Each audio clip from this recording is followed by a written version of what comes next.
You're traveling to Canada soon, you're super excited but also nervous about the interview you'll have with a border officer at the airport to get that study permit. It's a big step, it's important, so let's help you avoid those mistakes, and this is why I decided to go down the memory lane and also ask my amazing community of international students who are already inside of the country to see what they were asked when they crossed the border, what the visa officer wanted to know from them, and how they got that study permit at the airport.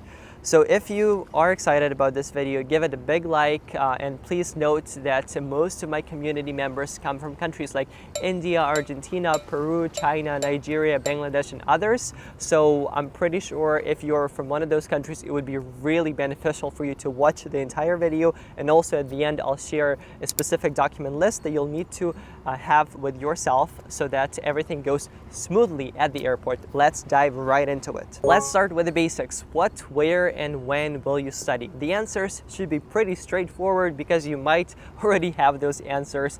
Don't be too telling them about your life story and stuff. Be concise and please save their time because they don't want to know more than they need to. Next, is it your first time in Canada? This question is pretty interesting because most likely they have your entire application in front of them. They know all of it, but it's more to start a small talk. Next, for some of you, you might have family members living in Canada, but you're studying somewhere else. So they might ask you, why did you come to Toronto if you have family in Halifax?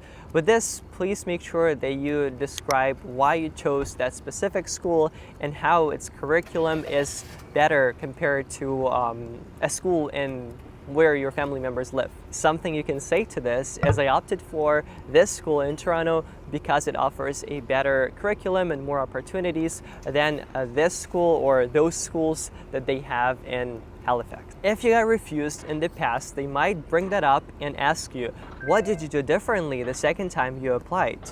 To this, you can list out the exact reasons that bothered the visa officer the first time that you got refused, and then talk about how you addressed those reasons in your second application. They might also ask you about finances, like who's paying for your studies? Be straightforward with them, tell them that it's you or your siblings or your parents, and ask them if they would like to see a sponsorship letter that you should have easily accessible and that should be notarized. Now this brings me to the document list. These are the documents you need to have with you at the airport. This should be your passport, letter of acceptance from your school. It should be your proof of funds, so financials, bank statements, sponsorship letters, all of that stuff, as well as a medical exam document that you would be given by your medical institution back home.